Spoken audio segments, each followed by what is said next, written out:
ಪೇತ್ರನು ಬರೆದಂತ ಮೊದಲನೆಯ ಪತ್ರಿಕೆ 3ನೇ ಅಧ್ಯಾಯ 20ನೇ ವಾಕ್ಯ.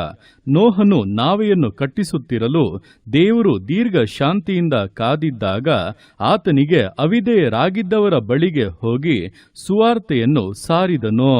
ಈ ವಾಕ್ಯದಲ್ಲಿ ನೋಹನು ನಾವೆಯನ್ನು ಕಟ್ಟುವಂತ ಸಮಯದಲ್ಲಿ ನಡೆದಂತ ಘಟನೆಗಳನ್ನು ವಿವರಿಸಲಾಗಿದೆ. ನೋಡುವಂತ ಸಮಯದಲ್ಲಿ ಆ ದಿವಸಗಳಲ್ಲಿ ಜನರ ಪಾಪವು ಬಹಳ ಹೆಚ್ಚಾದಂತ ನಿಮಿತ್ತವಾಗಿ ದೇವರವರ ಮೇಲೆ ಕೋಪಗೊಂಡು ಎಲ್ಲರನ್ನೂ ಕೂಡ ಜಲಪ್ರಳಯದ ಮೂಲಕ ನಾಶ ಮಾಡುವುದಕ್ಕೆ ಮುಂದಾದರು. ಆ ಸಮಯದಲ್ಲಾದರೂ ನೋಹನು ದೇವರ ಕೃಪೆಯನ್ನ ಹೊಂದಿದನು. ದೇವರನೊಟ್ಟಿಗೆ ಮಾತನಾಡಿ, ನೀನೊಂದು ನಾವೆಯನ್ನ ಕಟ್ಟಬೇಕು, ಅದರಲ್ಲಿ ನೀನು ನಿನ್ನ ಕುಟುಂಬವು ಸುರಕ್ಷಿತವಾಗಿ ಇರುವಿರಿ, ನಾನು ಮಿಕ್ಕ ಎಲ್ಲ ಜನರನ್ನು ಕೂಡ ಜಲಪ್ರಳಯದಿಂದ ನಾಶ ಮಾಡಿ ಬಿಡುತ್ತೇನೆ ಎಂಬುದಾಗಿ ತಿಳಿಸಿದರು. ದೇವರು ಹೇಳಿದಂತ ಮಾತಿಗೆ ನೋಹನು ವಿಧೇಯನಾಗಿ ನಾವೆಯನ್ನು ಕಟ್ಟಿಸುತ್ತಾ ಇದ್ದನು. ಅವನು ಆ ಕೆಲಸವನ್ನು ಮಾಡಿ ಮುಗಿಸುವವರೆಗೂ ದೇವರು ಕೂಡ ದೀರ್ಘ ಶಾಂತಿಯಿಂದ ಕಾದಿದ್ದರು. ದೇವರು ದೀರ್ಘ ಶಾಂತಿಯಿಂದ ನಾವೆಯ ಕೆಲಸವು ಮುಗಿಯುವುದಕ್ಕಾಗಿ ಕಾದಿದಂತ ಸಮಯದಲ್ಲಿ ನೋಹನಾದರೂ ದೇವರಿಗೆ ಅವಿಧೇಯರಾದವರ ಬಳಿಗೆ ಹೋಗಿ ಸುವಾರ್ತೆಯನ್ನು ಸಾರಿದನು. ಅಂದ್ರೆ ಇಷ್ಟು ದಿವಸಗಳು ಅವಿಧೇಯರಾಗಿ ನಡೆದುಕೊಂಡಿರಿ, ಈಗಲಾದರೂ ದೇವರಿಗೆ ವಿಧೇಯರಾಗಿ, ಈಗಲಾದರೂ ದೇವರಿಗೆ ಒಪ್ಪುವಂತ ಕಾರ್ಯಗಳನ್ನು ಮಾಡಿ ದೇವರು ನಾಶನವನ್ನ ಬರಮಾಡುತ್ತಾ ಇದ್ದಾರೆ, ನಿಮ್ಮೆಲ್ಲರನ್ನು ಒಂದೇ ದಿವಸ ನಾಶ ಮಾಡಬೇಕೆಂಬುದಾಗಿ ಮುಂದಾಗಿದ್ದಾರೆ. ಆತನ ಕೋಪದಿಂದ ತಪ್ಪಿಸಿಕೊಳ್ಳುವುದಕ್ಕೆ ಈಗ ಕಾರ್ಯಗಳನ್ನು ಮಾಡಿರೆಂಬುದಾಗಿ ಹೇಳಿದರೂ ಕೂಡ ಜನರು ಅವನ ಮಾತಿಗೆ ಕಿವಿಗೊಡಲೇ ಇಲ್ಲ. ಅವನ ಕಾರ್ಯವನ್ನು ಕೂಡ ನೋಡಿ ಎಚ್ಚೆತ್ತುಕೊಳ್ಳಲಿಲ್ಲ. ಅವನನ್ನು ನೋಡಿ ಅಪಹಾಸ್ಯ ಮಾಡುವಂತೆ, ನಿಂದಿಸುವಂತೆ, ತಮ್ಮ ಇಷ್ಟಾನುಸಾರವಾಗಿ ಲೋಕದ ವೈಭೋಗಗಳಲ್ಲಿ ಜೀವಿಸುವಂತೆಯೇ ಕಾರ್ಯಗಳನ್ನು ಮಾಡಿದರು. ಅದರ ಅಂತ್ಯದಲ್ಲಿ ನೋಹನು ಅವನ ಕುಟುಂಬವು ರಕ್ಷಿಸಲ್ಪಟ್ಟಿತು. ಮಿಕ್ಕ ಎಲ್ಲರೂ ಕೂಡ ನಾಶವಾಗುವಂತೆ, ಅಳಿದು ಹೋಗುವಂತೆ ವಿಷಯಗಳು ಬದಲಾಗಿ ಬಿಟ್ಟವು. ಇದೇ ಪ್ರಕಾರವಾಗಿ ದಿವಸಗಳಲ್ಲಿ ಕೂಡ ದೇವರು ಈ ಲೋಕವನ್ನು ನಾಶ ಮಾಡಬೇಕೆಂಬುದಾಗಿಯೇ ಇದ್ದಾರೆ. ಈ ಲೋಕದ ಪಾಪಗಳು ಬಹಳ ಹೆಚ್ಚುತ್ತಿರುವಂತ ನಿಮಿತ್ತವಾಗಿ ದೇವರ ಕೋಪವು ಬೇಗನೆ ಪ್ರಕಟವಾಗಲಿದೆ. ಈ ಬಾರಿ ನೀರಿನ ಮೂಲಕವಾಗಿ ಅಲ್ಲ, ಬೆಂಕಿಯ ಮೂಲಕವಾಗಿ ಆತನು ಇಡೀ ಲೋಕವನ್ನೇ ಇಲ್ಲದೆ ಮಾಡುತ್ತಾನೆ.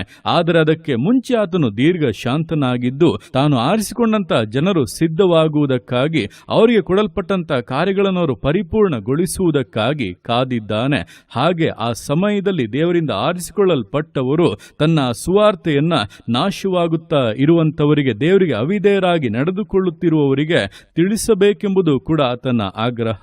ಆದ್ದರಿಂದ ಈ ದಿವಸಗಳಲ್ಲಿ ದೇವರು ನೇಮಿಸಿರುವಂತಹ ನಾಶನದ ಕಾಲವು ಬಹಳ ಸಮೀಪವಾಗುತ್ತಾ ಇದೆ ಎಂಬುದನ್ನು ತಿಳಿದು ನಮಗೆ ಕೊಡಲ್ಪಟ್ಟಿರುವಂತಹ ಕೆಲಸವನ್ನು ನಾವು ಪೂರ್ಣಗೊಳಿಸುವಂತೆ, ನಮಗೆ ದೇವರು ಹೇಳಿರುವಂತಹ ನಾವೇ ಕಟ್ಟುವಂತಹ ಕೆಲಸ, ನಮ್ಮ ಕುಟುಂಬವನ್ನು, ನಮ್ಮ ಜೀವಿತವನ್ನು ಸಂರಕ್ಷಿಸಿಕೊಳ್ಳುವಂತಹ ಕೆಲಸವನ್ನ ಪರಿಪೂರ್ಣಗೊಳಿಸುತ್ತಾ ಪ್ರತಿನಿತ್ಯವೂ ಕೂಡ ಕ್ರಿಸ್ತನ ಒಡನಾಟದಲ್ಲಿಯೂ ಪರಿಶುದ್ಧಾತ್ಮನ ಬಲದಲ್ಲಿಯೂ ಮುನ್ನಡೆಯುತ್ತಾ ಪರಲೋಕ ರಾಜ್ಯಕ್ಕೆ ಸಮೀಪಸ್ಥರಾಗಿ ಬದಲಾಗುತ್ತಾ ಇರೋಣ. ಅದೇ ಸಮಯದಲ್ಲಿ ನಾಶವಾಗುತ್ತಾ ಇರುವಂತಹ ಜನಗಳ ಕುರಿತಾಗಿ ಕೂಡ ಒಂದು ಅಕ್ಕರೆ ಉಳ್ಳವರಾಗಿ, ಅವರ ಕುರಿತಾಗಿ ಒಂದು ಕಾಳಜಿ ಉಳ್ಳವರಾಗಿ, ಜವಾಬ್ದಾರಿ ಉಳ್ಳವರಾಗಿ, ದೇವರ ಹೃದಯವನ್ನು ಅರಿತವರಾಗಿ ಕ್ರಿಸ್ತನ ಸುವಾರ್ತೆಯನ್ನ ತಿಳಿಸೋಣ. ದೇವರು ಸಂಧಿಸುವವರು ನಿಶ್ಚಯವಾಗಿ ರಕ್ಷಣೆಯನ್ನ ಹೊಂದುತ್ತಾರೆ.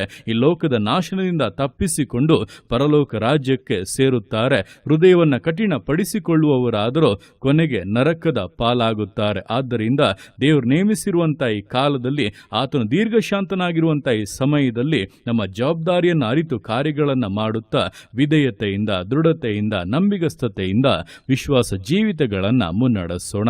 ದೇವರ ಕರಗಳಲ್ಲಿ ಸಮರ್ಪಿಸಿ ಪ್ರಾರ್ಥಿಸೋಣ. ಯೇಸುವೆ ಸ್ತೋತ್ರ ರಾಜ, ಕೊಟ್ಟಂತ ಈ ದಿವಸಕ್ಕೋಸ್ಕರ ಸ್ತೋತ್ರ ಕರ್ತನೆ. ಈ ದಿವಸ ನಿನ್ನ ಕರಗಳಲ್ಲಿ ಸಮರ್ಪಿಸ್ತಾನೆ. ಪ್ರತಿಯೊಂದು ಜೀವಿತಗಳನ್ನು ನೀನು ಆಳ್ವಿಕೆ ಮಾಡು, ಬಲಪಡಿಸು ಕರ್ತನೆ. ಹೊದಪ ದಿವಸಗಳಲ್ಲಿ ನೋಹನಿಗೆ ನೀನು ನಾವೆಯನ್ನು ಕಟ್ಟುವುದಕ್ಕೆ ಹೇಳುವಾಗ ಅವನದನ್ನು ಕಟ್ಟಿ ಮುಗಿಸುವವರೆಗೂ ನೀನು ದೀರ್ಘ ಶಾಂತಿಯಿಂದ ಇದ್ದೆ.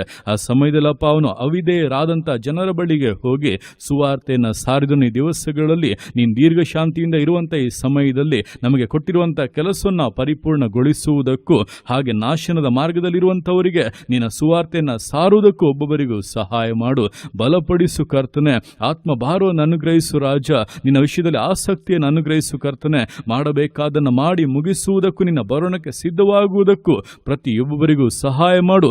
ತಡೆಗಳ ನೀಗಿಸು ಕರ್ತನೆ. ಎಲ್ಲ ಕುಂದಿಸುವಿಕೆಗಳು ನೀಗಿ ಹೋಗಲಿ ಆಗಲಿ, ಸೈತಾನನ ಹೋರಾಟಗಳು ಲಯವಾಗಲಿ, ಪೂರ್ಣ ಜಯವು ಆಶೀರ್ವಾದವು ಜೀವಿತಗಳಿಗುಂಟಾಗಲಿ. ನೀನು ಆ ರೀತಿಯಾಗಿ ಮಾಡುವಂಥ ನಿನ್ನ ಪ್ರೀತಿಗೋಸ್ಕರ, ಕೃಪೆಗೋಸ್ಕರಪ್ಪ ನಿನಗೆ ಸ್ತೋತ್ರಗಳು. ಪ್ರತಿಯೊಂದು ಜೀವಿತಗಳನ್ನು ಅಪ್ಪ ನಿನ್ನ ಕರಗಳಲ್ಲಿ ಸಮರ್ಪಿಸ್ತಾ ಅದನ್ನ ಆಶೀರ್ವದಿಸು, ಮಾನಿಸು, ಘನಪಡಿಸು. ಎಲ್ಲೋ ನಿನ್ನ ಕರಗಳಲ್ಲಿ ಸಮರ್ಪಿಸಿ ಎಲ್ಲ ಸುತ್ತಿಗನ ಮಾನ್ಮನಿನೊಬ್ಬನಿಗೆ ಸಲ್ಲಿಸಿ ಯೇಸುವಿನ ನಾಮದಲ್ಲಿ ಬೇಡುತ್ತೆ ನಮ್ಮ ತಂದೆಯೇ. ಆಮೇನ್, ಆಮೇನ್.